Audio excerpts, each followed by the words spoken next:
Welcome to this deep dive tailored just for you. Today, we're really digging into something fascinating: how our minds decide what gets our attention, and maybe more importantly, what gets left out. Like understanding our own internal spotlight, yeah. Yeah, What it shines on and what stays in the shadows. exactly. And it's not just about passively receiving info, is it? Oh, not at all. Our minds are incredibly busy, constantly, organizing, structuring, interpreting everything around us. It's an active thing. Which is efficient, I guess. We'd be overwhelmed otherwise. Absolutely.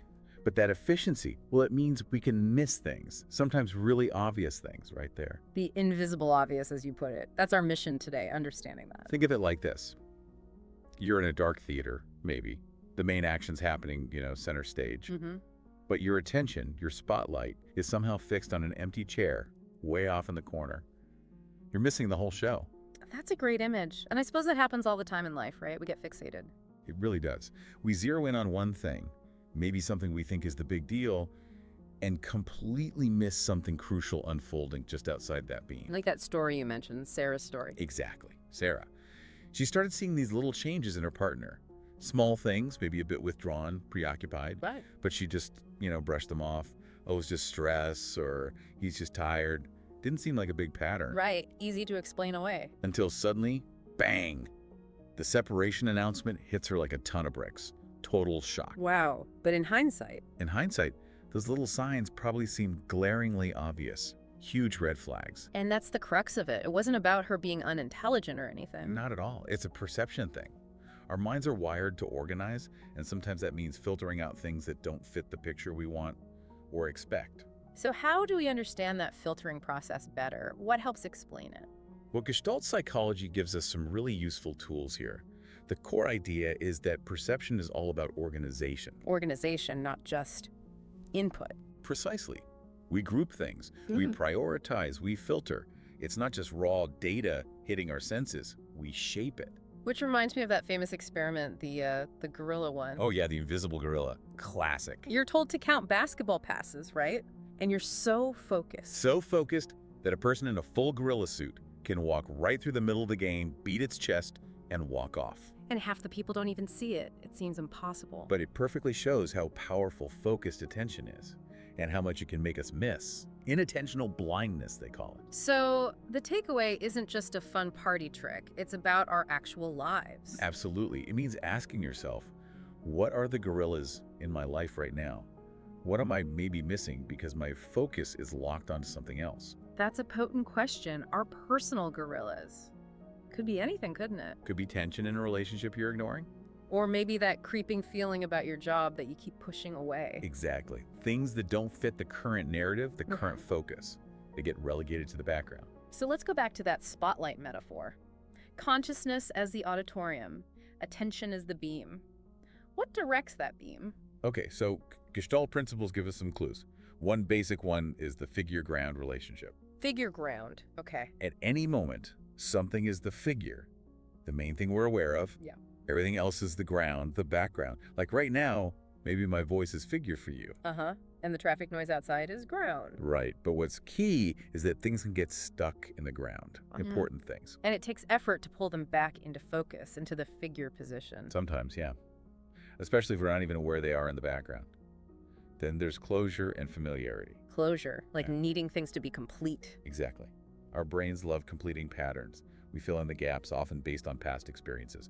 We see half a circle, our brain says, circle. So if a situation feels familiar, We might just assume we know the whole story, filling in the blanks with what we expect, even if the details are different this time. We miss the novelty. which connects to assumptions, doesn't it? We assume based on familiarity. Big time. And then there's proximity and continuity. We tend to group things that are close together or moving together. Like seeing birds flying in a V formation, they look like one unit. Right. Or if, say, most people at work seem happy about something, we might dismiss the one person who seems withdrawn. They don't fit the group feeling, the continuity. We overlook the anomaly because it doesn't fit the pattern we've perceived based on closeness or shared direction. And these mechanisms, they work fine in stable situations. But when things change fast, Our filters lag behind. they can, yeah. Yeah. We're still seeing the old pattern. Yeah. like driving at night. Ah, the deer example. Right. You're driving, maybe thinking about something else. Your focus isn't fully on the road edge. Okay. A deer leaps out. It's Yes. physically there in your field of vision. But does your brain register it instantly as figure, danger? Not necessarily. There's a delay. There can be a crucial delay between it being physically present and you recognizing its significance. Yeah. Where was your spotlight if it was elsewhere? Those milliseconds are lost. It shows seeing isn't just passive. It's an active construction. And it's deeply tied to our emotions, too. How so? Well, we don't just observe objectively, we interpret. And sometimes, if the truth is uncomfortable, if it conflicts with what we want or fear, We resist it. we can unconsciously push it into the background, keep it out of the spotlight. Think back to Sarah again. Right. Acknowledging the problems was painful. Deeply painful. So, her mind, perhaps, prioritized emotional comfort over clarity, downplayed the signs, kept them in the ground. Which ties into that idea of unfinished business, things we haven't dealt with. Yes. Those unresolved issues, they linger, they pull at our attention, even from the background. They want completion. But we often avoid dealing with them, don't we? Even when we know we should. Why is that? It's a real paradox. Facing that stuff often means stepping onto shaky ground. Discomfort, maybe change, maybe loss. Like the tightrope walker analogy you used. Exactly.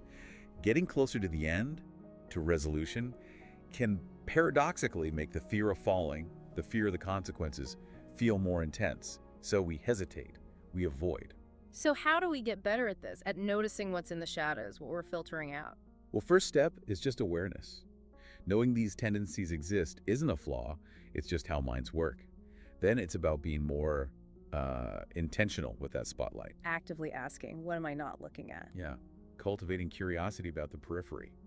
What signals am I ignoring? Yeah. And maybe, just maybe, seeing discomfort not as a stop sign, but as a signpost. A signpost pointing towards something that needs attention. Potentially. Something trying to emerge from the ground into the figure.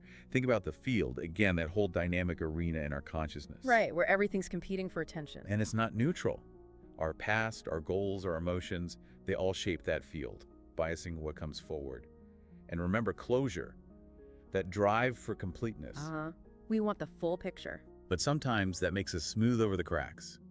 Ignore the details that don't quite fit the neat story we want. Sarah wanting a harmonious relationship, maybe smoothing over the warning signs. Creating closure where there wasn't any, really. It's like our internal map doesn't want to update. That's a great way to put it. Yeah. That relates to isomorphism, the idea that our internal mental structures tend to mirror the world. But if our internal map, our Gestalt, gets outdated. We resist changing it even if the world outside has changed. Exactly. And that resistance blocks insight. It hinders growth. Because we're clinging to an old way of seeing. And it's humbling to think how tiny our conscious processing power actually is. Oh, it's staggering. Millions of bits of information coming at us every second. But we consciously process, what, maybe 40 bits? A tiny fraction. But that bottleneck forces us to take shortcuts, right? Heuristics. We have to. But those shortcuts, while efficient, can make us fixate on, say, the wrong detail. Or miss the big picture entirely. Like at that networking event example, you gravitate towards the familiar. Yeah, proximity bias. We stick with people or ideas that feel close, comfortable. Reinforces our bubble. And misses opportunities outside it. Plus, our attention just gets fragmented so easily these days. Totally. Pulled in a million directions, juggling too much. Things slip through the cracks, and we often don't realize until much later. It's subtle, that slipping. Very subtle. And underneath it all is this deep drive for wholeness, for coherence. We want reality to make sense, to be unified. But that drive itself can blind us. Sometimes. Think of those optical illusions like the Rubin vase. You see the vase, or you see the two faces. But not both at once. Right. Once you lock into one interpretation, the other disappears. The drive for one whole picture prevents seeing the alternative whole picture. Which sounds a lot like tunnel vision in problem solving. Exactly. You get so invested in your first approach, your initial gestalt of the problem, that you resist stepping back, seeing it differently, even if you're stuck. So true insight isn't just tweaking the existing view. No, in the Gestalt sense, it's more radical. It's a sudden reconfiguration. The whole structure shifts, like the pieces of a puzzle suddenly clicking into a new image. A new Gestalt form. Yes, but getting there often means letting go of the old one, embracing that uncertainty, that discomfort we talked about. Which brings us back to unfinished business, that persistent pull. Those unresolved things keep demanding attention because they are incomplete. They want closure. But facing them feels risky. Loss, rejection, pain. All that. So, denial, avoidance, they can seem like the safer options in the short term.